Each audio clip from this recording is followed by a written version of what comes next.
कहानी है रामपुर गांव की, जहां के मर्द महिलाओं को हमेशा नीचा दिखाने की कोशिश में रहते। अरे अभी तक खाना नहीं आया, क्या मुझे एक और शादी करने की जरूरत है? नहीं जी नहीं, ऐसा मत करना, वरना मैं कहाँ जाऊंगी। खाना लेकर मैं अभी आई जी। गांव की पंचायत में भी फैसले हमेशा औरतों के खिलाफ ही रहते। मैं जो फैसला सुनाता हूँ वो भगवान की आज्ञा होती है। इस लड़के ने अपने मन से शादी करके अच्छा नहीं किया। लड़के को घर भेज दो और इसकी शादी इसकी जाति की किसी लड़के से करवा दो, लेकिन ये लड़की, इसे तो गांव के बाहर निकाल दो। नहीं नहीं जमींदार साहब, ये क्या बोल रहे हैं? ऐसा नहीं हो सकता। मेरी बेटी मासूम है, इसे अच्छे बुरे की समझ नहीं है। अरे कहाँ जाएगी ये बेचारी? कहाँ जाएगी? इतनी चिंता है तो पूरे परिवार का गांव निकाला कर देते हैं। बेचारे पूरे बसे बसाए परिवार को गांव छोड़ना पड़ता है। चाहे जो हो, अगर बेटियों को कंट्रोल नहीं कर सकते तो गांव में रहने का कोई मतलब नहीं है। यहाँ औरतों को दब कर रहना होगा। कोई भी अपने हिसाब से कुछ नहीं कर सकता, सब ईश्वर की मर्जी से ही होगा। तभी गांव का एक आदमी दौड़ा दौड़ा आता है। सरपंच साहब, जमींदार साहब, वो कालिया है ना, उसकी बेटी पढ़ने के लिए शहर जा रही है। अच्छा, ये कब हो गया? और कालिया की हिम्मत कैसे हो गई ऐसा करने की? लेकर आओ उसे और उसकी बेटी को। बस फिर क्या था, हाजिर हो जाते हैं कालिया और उसकी बेटी सरपंच के सामने। अरे कालिया, ये क्या सुनने में आ रहा है? बेटी को इंजीनियर बना रहा है तू? और ये बता, गांव में तो स्कूल नहीं है, फिर कहां से इतनी क्लास पास कर गई तेरी बेटी? राधा, जो कि कालिया की बेटी है, उसे लगता है कि सरपंच उसकी तारीफ कर रहे हैं। सरपंच जी, मैंने ऑनलाइन पढ़ाई की है, डिस्टेंस लर्निंग से। सभी में मैंने अच्छे नंबर पाए हैं, जिसे देखते हुए शहर की इंजीनियरिंग कॉलेज में मुझे स्कॉलरशिप मिली है। वाह जी वाह, क्या होती है ये? पहले तो ये बताओ, फिर आगे की बात करते हैं। पूरा गांव राधा की बात सुन रहा था और राधा बोलती जा रही थी। तो ऐसे मैं फ्री में एक अच्छी शिक्षा लेकर गांव में जो कुछ परेशानियां हैं, जैसे बिजली, पानी और इंटरनेट जैसी समस्याओं के लिए काम करूंगी।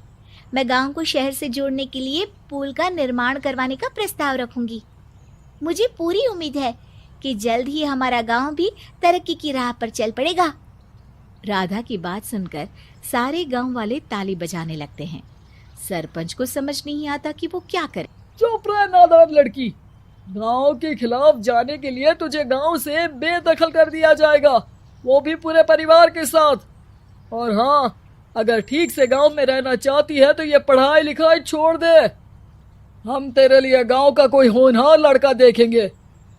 तभी गांव का एक आदमी बोल पड़ता है। अरे नहीं नहीं सरपंच जी, राधा बिटिया जो बता रही है, अगर वैसा हो जाए तो हम लोगों को पैसा कमाने के लिए बाहर नहीं जाना पड़ेगा। हाँ जी, और ना ही कोसों दूर पानी के लिए भटकना पड़ेगा। हमारे बच्चे भी अच्छी पढ़ाई कर सकेंगे और आगे बढ़ेंगे, ना कि हमारी तरह खेती करते बैठेंगे। क्यों गांव वालों, राधा बिटिया का साथ देना चाहिए ना। सरपंच देखता है कि गांव राधा के साथ है तो वो चुप हो जाता है। वो घर आकर अपने सलाहकार से बात करता है, जो बहुत ही चालाक किस्म का इंसान होता है।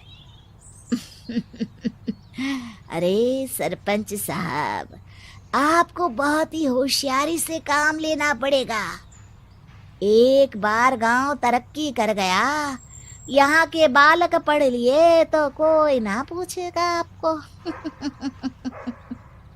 और फिर ये जो बेटा और बेटी है ना आपके, इनको भी आम लोगों की तरह ही जीवन जीना होगा।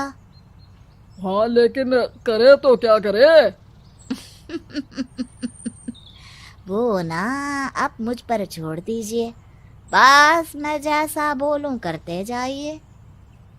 अगले रोज सुबह जब गांव वाले सोकर उठते हैं तो राधा के घर के बाहर और साथ ही वो लोग जिन्होंने राधा का सपोर्ट किया था, उनके घर के आगे लाल रंग से कल आऊंगी लिखा होता है। कल आऊंगी, यह क्या होता है? अरे यह तो खून से लिखा है, लगता है कोई भूत प्रेत या चुड़ैल का साया है। चलो सरपंच जी के पास चलते हैं।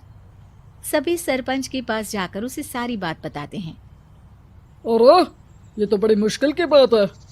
चलो मैं एक बाबा को जानता हूँ, उन्हें बुला लेता हूँ। सरपंच बाबा को लेकर गांव के घर के बाहर जाता है।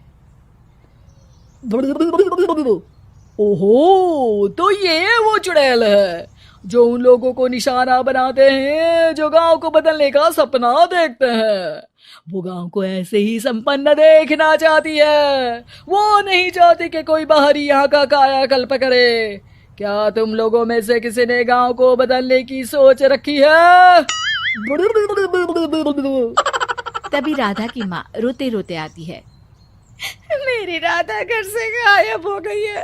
अरे कोई तो बचाओ, मेरी बच्ची कहाँ गई?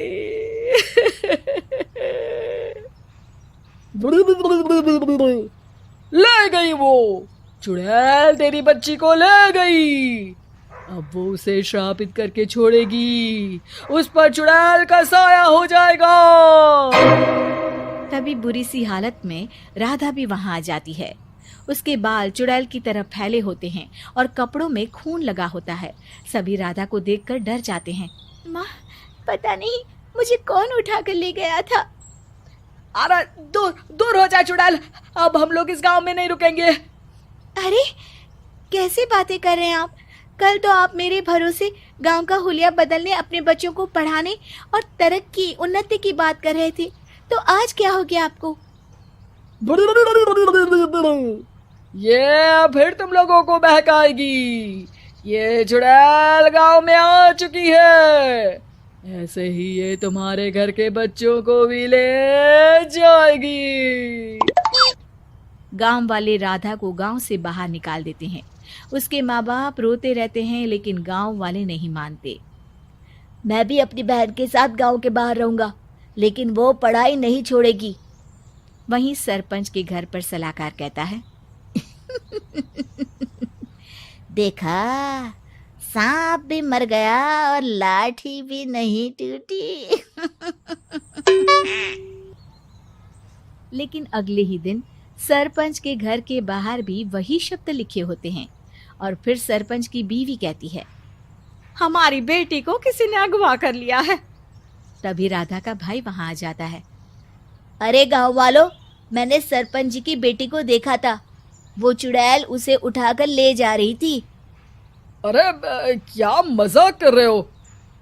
नहीं नहीं सरपंच जी, आप नहीं जानते। वो चुड़ैल अब आपकी बेटी में आ जाएगी, जैसे राधा के अंदर आ गई थी। तभी सरपंच की बेटी वैसी ही हालत में वहां आती है जैसे राधा आई थी। पापा, पता नहीं कैसे मैं गायब हो गई थी। चुड़ैल, इसके अंदर भी चुड़ैल का साया है, मारो इसे। अरे नहीं नहीं, इसे भी राधा के पास गांव के बाहर ही भेज दो। अरे चुप रहो, मेरी बेटी कहीं नहीं जाएगी और चुड़ैल वुड़ैल कुछ नहीं होता है। अरे कैसे बात कर रहे हो सरपंच जी? आप तो बोल रहे थे कि आपका फैसला भगवान का ज्ञान होता है, तो अपने पर बात आई तो अब आप ऐसे बोल रहे हैं। अरे ना ना ना, आपको अपनी बेटी को त्यागना ही होगा। अरे बुलाओ बाबा को। राधा का भाई बाबा को ले आता है, जिसे अब गांव वालों के डर के कारण सच बोलना पड़ता है। मैं कोई बाबा नहीं हूँ, मैं तो मोची था। ये सलाहकार महोदय ने मुझे कहा था एक्टिंग करने को। अब वो मुझे पैसे देने वाले हैं। अब मुझे माफ कर दो। गलती हो गई, मुझे माफ कर दो। तभी वहां राधा आ जाती है। देखा सरपंच जी, जब गांव के बच्चे साक्षर होंगे तो आप जैसे लोगों की चालाकी नहीं चलेगी।